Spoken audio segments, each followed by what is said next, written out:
Então, o Coletivo Coletores, ele completa esse ano 17 anos, né? Então, é um coletivo que nasce lá em 2008, na periferia de São Paulo, né? Mais especificamente na Zona Leste, né? Tanto eu quanto o Tony nascemos na Zona Leste, vivemos na Zona Leste e montamos o coletivo lá. E o coletivo, ele tem, desde o seu princípio, ele tem a ideia de trabalhar com a relação de arte, cidade e tecnologia, pensando a cidade como um suporte dos nossos trabalhos, né? Ele nasce de uma inquietação nossa como artistas, tanto eu quanto o Tony já tínhamos um trabalho como artistas da música, como artistas também do grafite e de várias linguagens, né, da fotografia, do vídeo, mas a gente tem uma inquietação muito grande de levar essa nossa produção para os espaços públicos, né, de discutir os espaços públicos, de colocar isso na cidade, de que mais pessoas tivessem um livre acesso ao que a gente produzia, e discutindo mesmo as questões de direito, de memória, né, nossa memória ancestral, nossa memória contemporânea. Então, todos esses são temas que foram sendo construídos durante esse processo do coletivo, né? O coletivo ele é uma iniciativa que, desde o princípio, não teve um espaço fixo, ou seja, ele acontecia mesmo no espaço público, a partir de residências. Então, os lugares em que a gente passou realizando o nosso trabalho, era justamente os lugares de estadia do coletivo, né? Então, recentemente a gente tem uma sede, né? Esse ano a gente conseguiu ter um espaço próprio, mas desde sempre ele sempre prezou pela ideia de estar no circuito cultural, mas sempre dentro da rua, sempre dentro do espaço urbano, né? Acho que isso é um fator dos mais importantes desse trabalho, né? Então, ele passou por muitos estágios, passou por muitas editais, programas, e nos últimos anos a gente tem trabalhado com instituições, a gente tem trabalhado com museus, com galerias, ganhamos recentemente, em 2022, o prêmio PIPA, que é um prêmio das artes visuais, um dos mais importantes do Brasil, e fizemos uma exposição de 15 anos no Museu Nacional da República, né, comemorando aí é, essa trajetória, né? Então, para a gente o coletivo é um lugar de experimentação mesmo dessas relações e principalmente da construção de uma obra que tem essa assinatura dupla, mas que também acaba inserindo muitas outras pessoas, muitos outros grupos, muitos outros coletivos também nesse trabalho. Eu acho que um ponto importante, assim, para acrescentar dentro do que o Flávio trouxe, é que o Coletores, a gente pensa muito uma ideia de uma pedagogia urbana, né? Isso quer dizer que o trabalho ele acontece em duas interfaces. Uma interface é pensando a cidade como um tema e como suporte para as nossas ações. Então, a gente tem ativado instituições, museus, galerias, escolas, universidades, né, instituições privadas de inúmeras naturezas para pensar essa construção da cidade. E, de uma outra maneira, a gente tem pensado muito a dinâmica das linguagens artísticas e da arte e tecnologia também como uma ferramenta de transformação social. E aí, nesse sentido, essa camada da pedagogia urbana é uma camada que eu e o Flávio a gente traz bastante dentro dessa produção, né? Além de artistas plásticos de formação, nós também somos licenciados, então a gente trabalhou muito tempo com professores na rede pública de ensino. Eu ainda fui professor universitário 4 anos, o Flávio atuou no programa vocacional, formando jovens artistas na Fundação Casa. E depois, né, por conta do próprio crescimento do coletivo Coletores, acabamos direcionando essa energia das formações para projetos próprios, né, projetos autorais, que é um pouco até do que a gente vai trazer aí nessa conversa de hoje. A iniciativa com o projeto de ocupar a fachada do Museu Afro Brasil, ela nasce. Obviamente, a gente sempre teve interesse em fazer um projeto com o Museu Afro Brasil, Emanuel Araújo, é uma instituição que nos inspira e que, digamos assim, sempre trouxe ali um desejo da gente de poder colaborar.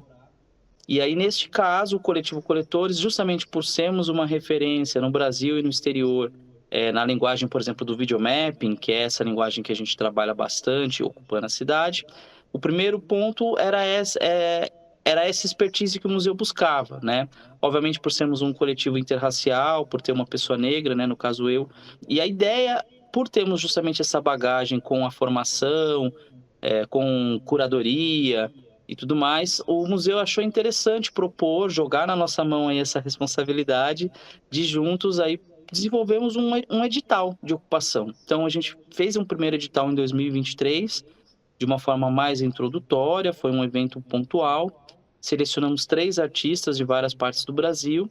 O evento foi um sucesso e 2024 repetimos esse feito, fizemos uma nova edição desse edital de ocupação da fachada. No caso, já o evento acontecendo dentro de um projeto maior do museu, que foi um evento ligado a mestres de capoeira, um evento em homenagem ao mestre Ananias. E entre esses 2 períodos, 2023 e 2024, surgiu um edital, que é o edital da Lei Paulo Gustavo, que é um edital federal, focado no audiovisual, e especificamente na cidade de São Paulo, existe uma categoria focada no audiovisual expandido, que é essa ideia de pensar uma linguagem que é vídeo, que é imagem em movimento, que tem som, mas que acontece em lugares inusitados, como o caso da cidade, do espaço público. E aí, nesse meio tempo, entramos em contato com o museu, falando, pô, e se a gente pensasse aí um projeto que desse continuidade a essas ações que a gente está fazendo já com o museu, que acontece uma vez no ano no calendário. De repente, a gente poderia pensar uma ação que pudesse trazer, sei lá, 2 ações por ano no calendário. O museu achou interessante e enviamos esse projeto, essa proposta, e acabamos sendo premiados, né? Fomos contemplados e ficamos em terceiro lugar ali na seleção e acabamos, então, desenvolvendo o projeto, né? E aí, a partir dessa parceria, a gente segue essa continuidade, só que aí trazendo um olhar um pouquinho diferente. Por quê? Nas 2 edições de ocupação da fachada do Museu Afro, nós atuamos como curadores, né? E uma produção técnica, uma direção técnica. Não era com um trabalho autoral do coletivo Coletores na Fachada. E também a gente não tinha feito ainda nenhuma formação. E aí o que aconteceu é que a proposta desse projeto, quando escrevemos, era, primeiramente, de trazermos um trabalho autoral do Coletores, a gente acha importante poder colaborar com esse acervo do museu, com uma obra nossa, e de um outro lado, pensar essa formação de público, né? Não só de público para assistir, mas de público para co-criar. E aí, nesse sentido, desenvolvemos a proposta de 2 oficinas, de 2 formações, uma online, para pessoas que não necessariamente estão em São Paulo, então para que mais pessoas possam se incluir e começar a produzir, e também uma oficina, uma formação presencial. Flávio, e a obra a Coma, é o nome da obra que vocês estão trazendo? Isso. A obra é a Coma. A Coma, ele é uma simbologia adinkra, né? E como todas as simbologias, ela tem um significado muito importante, muito rico. Ela simboliza o afeto, o acolhimento, ela simboliza essa relação, por exemplo, que o feminino, né, a mulher tem com relação a acolher, né, a sempre ter um lugar de acolhimento para as pessoas, para os seus filhos, para os seus parentes. Então, ela trata muito desse lugar de não só de acolher, mas também de resistência, né, de resiliência.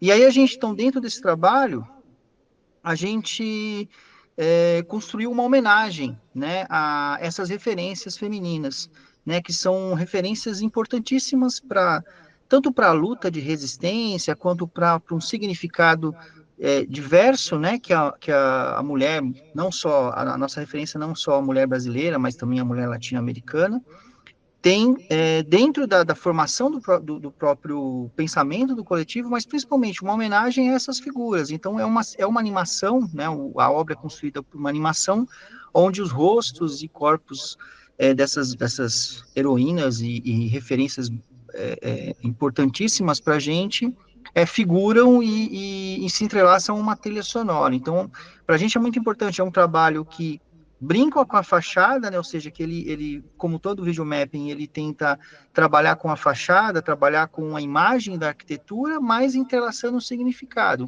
que tem memória, que passa por, de certa forma, um lirismo, né, dessas figuras, mas também trazendo a força desse pensamento. Ele nasce muito como uma homenagem, né? E, de certa forma, a gente pensa muito, quando a gente constrói esse trabalho, a gente pensa muito em como a gente devolve para a cidade tudo que a gente tem recebido, e justamente recebido por conta desse trabalho com a memória, né? Então, para a gente é muito importante que o reconhecimento que o nosso trabalho tem tido, mas a gente também constrói esse trabalho como uma forma de gratidão, né? Dessa simbologia, ou seja, sem a construção dessas mãos, desses olhares, dessas figuras que foram tão representativas, a gente não conseguiria ter chegado até onde a gente chegou. Então, para a gente é muito importante trazer essa referência. Ela inicialmente nasce lá atrás como uma comemoração no embrião dela é a comemoração do 25 de julho, que é o Dia da Mulher Negra Latina e Caribenha, né, que é o dia de Teresa de Benguela, e depois ela acaba se transformando e acaba se tornando uma obra cumulativa. Então, essa versão agora de Acoma, ela vai trazendo mais figuras, ela copia mais significado. Então, é uma obra realmente que sempre que mostrada, ela tem o seu ineditismo, porque ela sempre vai trazendo mais referências, né? O nosso papel cidadão, né, nessa construção de cidade e de sociedade, ele parte desse olhar que ele precisa ser um olhar coletivo, né? Ele se apropria da memória justamente pela impossibilidade da gente lidar com a história tal qual ela foi construída pelas hegemonias ao longo do tempo. Isso quer dizer o quê? É que a história que foi escrita, que está canetada, né, vamos pensar assim, ela já tem os seus cânons, né? O próprio Walter Benjamin já falava, né, que a história é sempre contada do ponto de vista do vencedor, né? E que nem sempre venceu, mas que por ter um poder ali de escrever, de canetar essa história, escreveu ela tal qual a sua autoimagem. Então, o que sobra para nós é justamente a memória.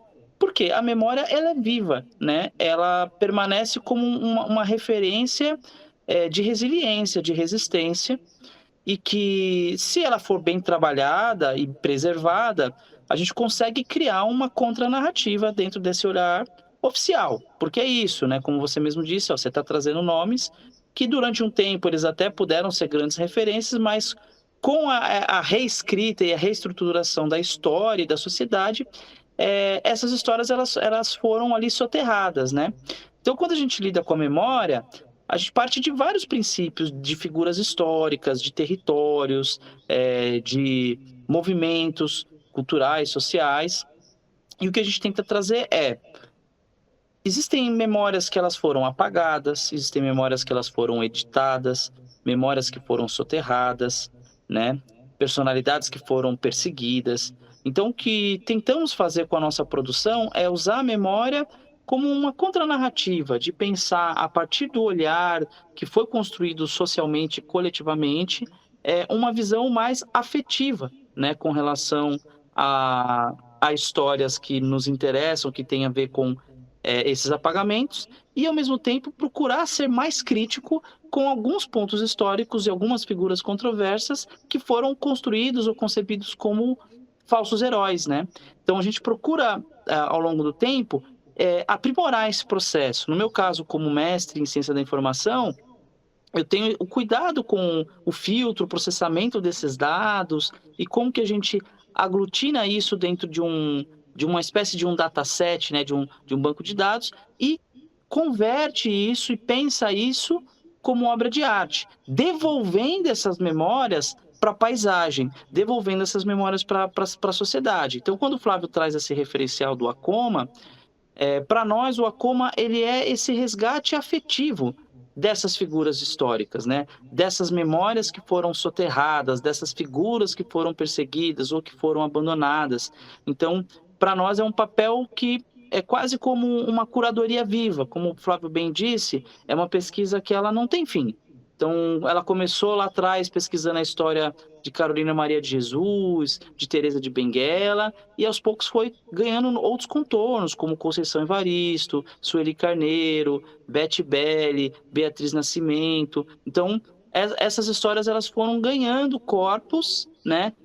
E fomos percebendo que elas têm muitas coisas em comuns, né? Então, a gente pensa muito essa ideia dessa afetividade que a gente pode propor e devolver para a sociedade através da arte, da tecnologia, nesse tipo de trabalho que é uma arte pública, que ela acontece quase como uma performance evento, né? Uma coisa meio espetáculo, né? Que é coletivo e que é colaborativo. Para finalizar esse nosso bate-papo muito gostoso em relação a isso que vocês estão trazendo, a essa obra, a Coma, e falando do coletivo, coletores também, queria a visão de vocês que estão na periferia, na Zona Leste, que é a região leste aqui da cidade de São Paulo, fazendo cultura e levando essa cultura no dia a dia para as pessoas, quer dizer, aproximando essa cultura das pessoas. Eu queria a tua visão, a tua reflexão sobre isso, a importância da cultura, valorização do artista e também das leis de incentivo. Olha, para a gente é importantíssimo, né? Primeiro, assim, a valorização das leis de incentivo, elas são fundamentais para a construção, né, de uma teia cultural, né, de um ambiente cultural. A gente, obviamente que se nós não tivéssemos nenhuma lei de incentivo, nenhum edital, obviamente o artista não pararia de trabalhar. O artista ele é resistente, o artista ele é resiliente, né?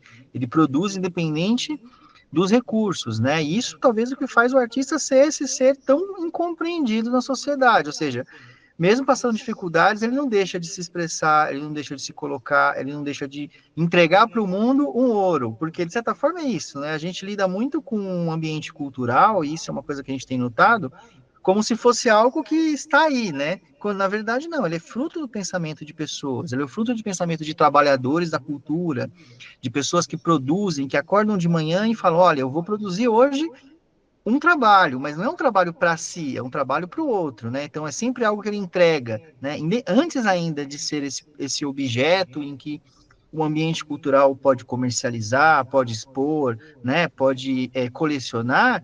Ainda assim, antes disso, ela é uma atividade humana essencial, porque sem essa fruição nós não existiríamos, né? Sem a música que você escuta no rádio, sem a pintura que você pode ler, sem o livro, né? Ou seja, sem a literatura, ou seja, sem todos esses componentes, o que seria a nossa vida? Então, eu acho que, de certa forma, é uma visão, a gente vive sim essa visão ainda muito fragmentada do que é a produção artística, ou seja, o artista, além de tudo, além de todo o processo de formação, de pensamento, de relação com a sociedade, ele é um trabalhador, então, ou seja, ele trabalha assim, incessantemente para construir, e os editais e as leis de incentivo, elas são fundamentais para essa construção. Então, por exemplo, o Coletivo Coletores, ele há 8 anos atrás, o que foi o grande impulsionador da nossa produção foram os editais, porque a gente estava começando, a gente não tinha como investir individualmente na nossa produção, a gente investia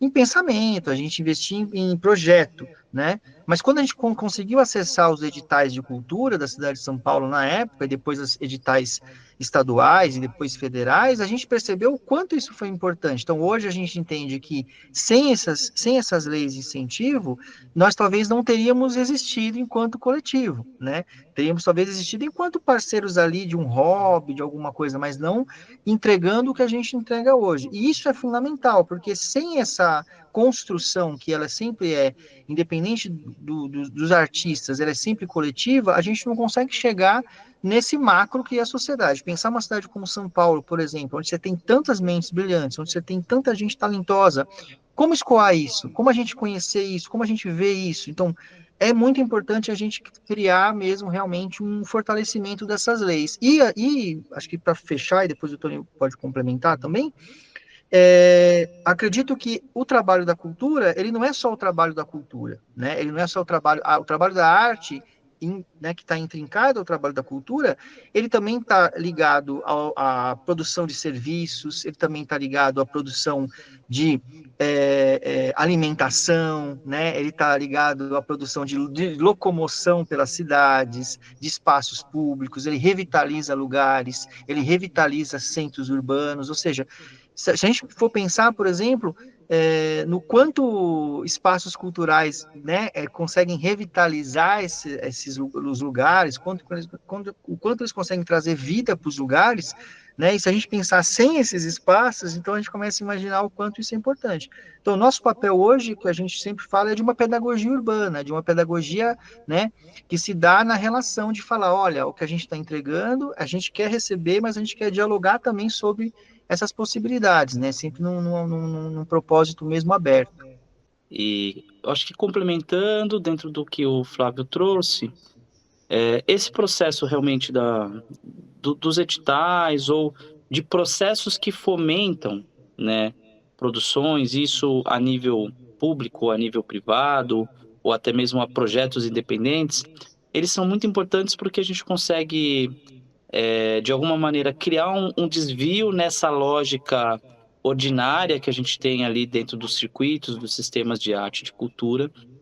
Eu acho que, como o Flávio muito bem falou, essa relação das consequências do investimento em cultura, em arte, eles de fato, e isso não é uma especulação, isso estão nos últimos dados, é só a gente analisar o último censo do IBGE, a gente consegue perceber a potência financeira, por exemplo, de capital que a arte e a cultura movimentam, né? É você pensar que o que a cultura movimentou dentro desse último censo é apenas 30% menos do que o setor de construção movimentou. Só que o setor de construção, ele tem uma fatia gigantesca, por exemplo, do investimento público, enquanto o investimento em cultura ele não chega nem a 1,5% do orçamento, né?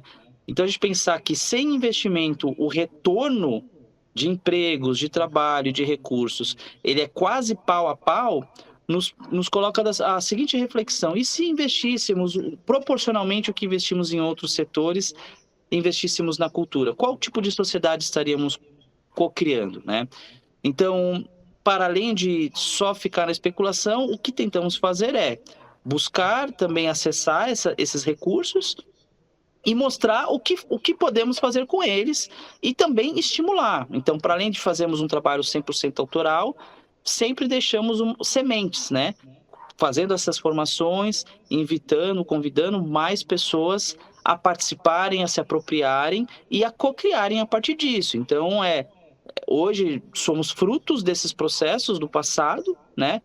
Mas, obviamente, a gente está dando continuidade a um processo que foi iniciado por outros que vieram antes de nós, e o nosso papel é dar continuidade a esse processo e abrir caminho para as futuras gerações que já estão chegando por aí.